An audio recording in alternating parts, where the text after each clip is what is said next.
If you're in sales and you are using your product message to simply describe what it is you do at the beginning of your sales calls, you are missing out on a huge opportunity to create amazing emotional alignment with your customers throughout the entire cycle. Now today I'm going to be sharing with you 5 ways that you should be using your messaging outside of your pitch.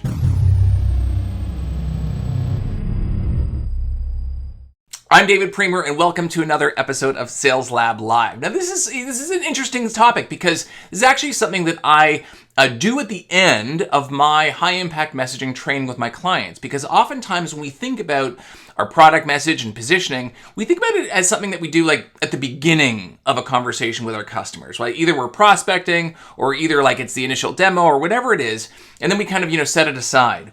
But there's so many different ways that we can use our message outside of that initial pitch to create that alignment with our customers. And that's what we're going to be covering today. 5 different ways of using messaging outside of your pitch. Now, one of the things I want to point out, we're not going to have a chance to get into all the different messaging tactics today, so I won't have time to kind of explain all the messaging tactics to you. I'm going to use a few simple ones as my examples, but if you want to learn more and read more about my messaging tactics, chapter 5 of my book is all about high impact messaging, so you can absolutely check it out there. And if you don't have the book and you want to, just kind of get your quick fix, I do have an overview of some of the I'd say like the level 1 messaging tactics that you can find on my website. Check out this article. It's called 3 Principles Scientifically Proven to Help Your Message Break Through Your Customer's Armor. You can see the URL on the screen.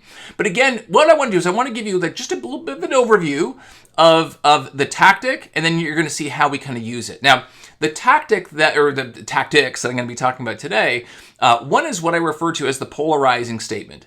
And the idea is just quite simply to pick an enemy, the enemy of your product or service that aligns with the enemy that your customer has, and use the words love and hate in a sentence to describe what it is you do. So, in my world, I could say something like, hey, look, I work with salespeople all the time who realize that customers love to buy things, but they hate talking to them. Like they hate talking to salespeople, right?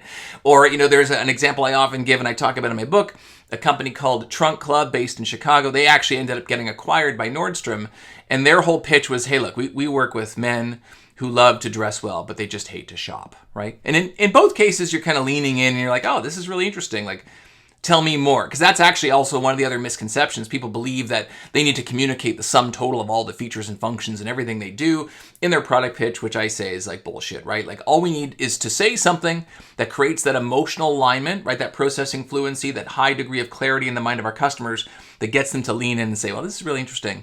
Tell me more about this. So I'm going to use love-hate as an example. The other example I'm going to use is what I call the belief statement. So rather than describing, what it is you do in the context of your product or service, you kind of anchor it on an emotional anchor, like what you believe as an individual, a company, a product team. So, again, in my case, I might say something like, hey, look, at Cerebral Selling, I believe that sales is the best profession in the world. I also believe, though, there's a lot of bad salespeople out there that are not bad people. Right? They're good people. They're out there. They're doing their best. They have families who love them. They have friends, but they just go out there and they use these old school tactics that just simply don't work anymore and don't resonate with customers. But they're not bad people. But I believe if you want to be successful in the world of modern sales, you need to use tactics that are rooted in science and empathy with the right tone and approach. That's what I believe, right? And that's an example, I'm just throwing that out there, of a belief statement where I've described nothing around what it is I do. I don't say I train people, I wrote a book, I do this, that. No. I'm just throwing out there an emotional alignment anchor, and if you believe what I believe, you're going to be leaning in and say, that's really interesting, tell me more. So we don't have time to get into all the tactics. You can certainly read about that offline. But I want to give you, again, 5 different ways of using messaging tactics across your sales cycle. Now, of course, one of the first ones we're going to talk about is this idea of the intro call, right? And people are familiar, whether you're, I don't say this is exactly prospecting, but it's the first conversation you're having with your customer where you kind of want to just draw them in a little bit, right? So you might say something like this, and again, I'm using this example of a scheduling company. One of my clients, I actually have a number of clients that are in the workforce management software space, and they help their clients, create easy scheduling, for their customers. And so like I might say as a rep, I say, hey, look, Mr. and Mrs. Customer, I appreciate you taking a few minutes to connect today. We've been working with a ton of scheduling managers like you lately who tell us that they love being able to provide their hourly workers with schedule flexibility, but they just hate the fact that making all those changes saps 20% of their time every single week, right? And you can see here, I'm using the love-hate statement at the beginning of the conversation to kind of draw the customer in. I'm not talking about the product or service specifically. I'm talking about the problem that the customer is looking to solve. And specifically, if I'm focusing this on a scheduling manager who I know ends up getting a lot of their time sapped, well, then this is going to resonate very deeply. So again, this is, part of what people are very familiar with using, messaging for. But again, it's not necessarily a prospecting message. It's to draw the customer in at the beginning of the conversation. The second way that we can use messaging, and this is actually they're so versatile here, is when we handle objections. And oftentimes as sellers, as sales professionals, we get very common objections all the time. Objections like it's too expensive, right? And so often, rather than just saying, well, here's why it's not too expensive, or what do you mean by too expensive? Like all that stuff is good, right? But then when you're about to handle the objection, what you want to do sometimes is reframe the objection and kind of explain, all the means of an explanation, why you're more expensive and why you're different, right? So we might say something like this: hey, look, it's true. We are more expensive than the competition, than many competitors are going to line up. But that's because we believe, right, to deliver the end result that you're looking for, it's not just about the product or service, but it's not just about the product, but it's about the service, support, and the planning to bring it all together. And so we actually bake that into our price. I think maybe if you looked at some of the other competitors where they're just selling you the product, ultimately, once you buy the service and support and all that kind of stuff to get up and running, if they indeed provide that, it's going to be the same, if not more. The way I kind of think about this sometimes is almost like the personal training example, right? Like if someone says, hey, I'm interested in doing some training, getting in shape, but my gosh, personal trainer, Mr. and Mrs. Personal Trainer, this service is really expensive. And they might say, hey, look, the same thing. They might say, it's true. We are definitely more expensive than just, getting a gym membership and going, right? But the reason people invest in the personal trainer is because they believe, as we do, that it takes more than just a gym membership to get the results that you're looking for, right? It requires the accountability, it requires the plan, it requires the commitment. And yes, even though it is more money, the clients who are ultimately really happy with our service are the ones that believe the same thing. They've tried to do it the other way. They found they didn't get the results they're looking for. And again, this is all we do, right? In order to see the result you're looking for, really, you need all these things, right? And look, just going out of character for a second, as an aside, I do personal training. And the reason I do personal training is because I would never do the things that I do with the personal trainer on my own, right? I'm paying extra for that layer of accountability and planning and preparation, right? And I'm okay paying it. And look, it's not for everyone, but it's actually, in a way, it's the same thing with my business. I've been a VP of sales a number of times before. I've hired sales trainers. As a sales trainer, I am not the least expensive sales trainer out there, but my focus is getting my clients to do the thing that I train them on. Anyone could just come in, do the training, get golf claps, and then come back a year later, right? I want you to do the thing that I'm training you on. And to do that, I need multiple layers, right? I need to have the content. I need to have the reinforcement. I need the online stuff. I need the book. I need the manager, coaching. I need the call reinforcement sessions. I need the office hours for my clients, because I believe to deliver the result that you're looking for, which is behavior change, it's not just enough to have great content, right?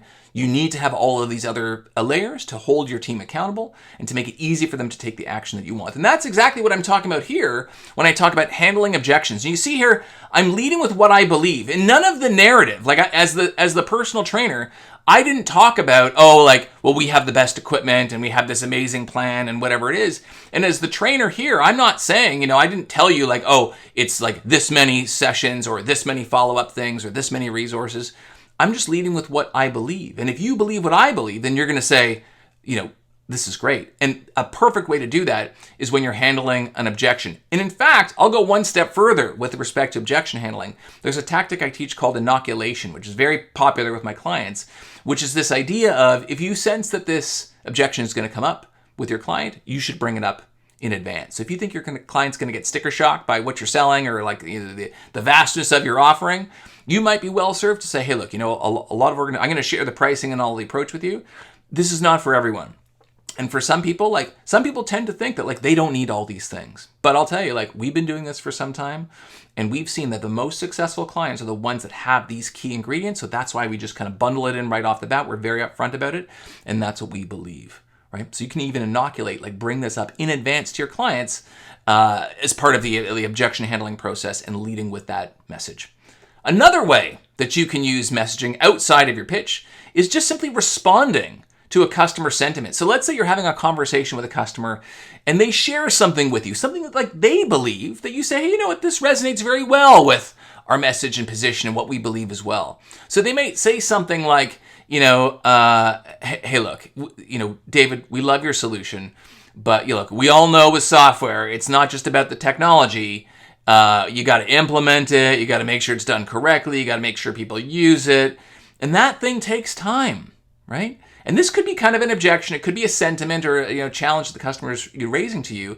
And you could say something like, and if this is actually a concern or something that you address at your company that you believe that you found a solution for, you can lead with a message around this and say look, totally understand. We agree when it comes to technology, the value is how it can speed up your business. But look, we hear from customers all the time that they love getting to that end state. Everyone wants to get to the end state. They want the six-pack abs and the, be really strong, but they just hate how long it takes to get going, right? That's where we're different. At our company, we believe that, and then we kind of go on from there. So it creates alignment with the customer sentiment. When they share something, we can then follow up with a belief statement, with a message that aligns with where that customer is coming from emotionally. Another way you can use this is actually in the product demo. Now, many people know I was a sales engineer, solutions consultant for the first 8 years of my sales career. So I know all about giving product demos, and especially in a technology environment, one of the biggest challenges is that when people see technology for the first time, it can look complicated, right? And we know as product experts, we say it's not as complicated as you think. Once you start getting used to it, where all the clicks are, you're going to get this, right?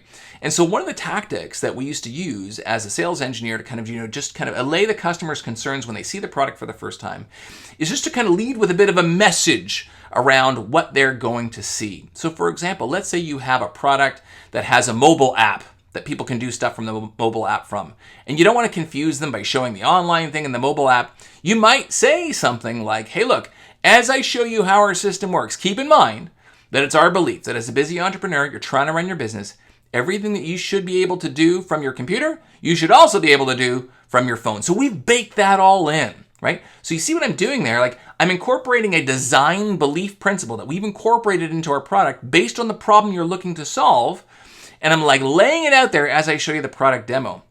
And so, again, we used to say things on a similar front. We say, look, we believe that from a product design perspective, every key operation that you need to perform on a day-to-day basis should be no more than 2 clicks away, right? Again, it's a design belief principle. It's a messaging principle. It has nothing to do with the actual specifics. I'm not showing you, oh, here's the 1 click, here's the 2 clicks, right? But it creates that emotional alignment. And then as you go through the demo, you're going to be thinking to yourself, oh yeah, okay, so everything I see here, number 1, I can do it on the phone. Number 2, it's only going to be 2 quick clicks away, right? Done.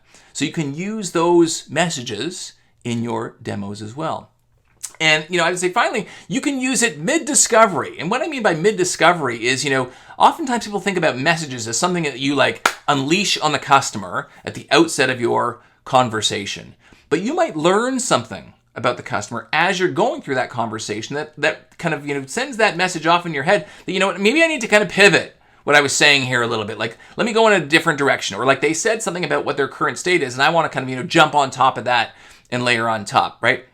So for example, let's say I'm working with a customer and I ask them, so what are you doing today? You're scheduling your employees, you're using something what are you doing today to schedule your employees? And they say, we use spreadsheets, sheepishly, like we use spreadsheets to do this transaction. And I'm sure a lot of you out there from a sales perspective have customers that are using spreadsheets for all sorts of things, right? And so you might say, and by the way, you don't want to make the customer feel bad for using spreadsheets. Maybe they're kind of saying it like, yeah, we're using spreadsheets. We're just kind of trying to get by as best we can. So you might want to pile on top of that and say something like this. Here we go, right? You might say like, oh yes, we've worked with many customers who currently manage their, finances or scheduling using spreadsheets like you do. And they love the simplicity of spreadsheets. But the problem is, they hate the fact that extracting valuable insights and analytics from spreadsheets takes so much work, and they can never get the insights that they're looking for really, really easily, right? So you see what I'm doing there? Like, I'm just responding to a customer sentiment based on something I learned about you mid-discovery. And again, I can pepper these messaging statements all through the cycle when I talk about when we were negotiating, when you raise objections, when I learn something about your current environment, right?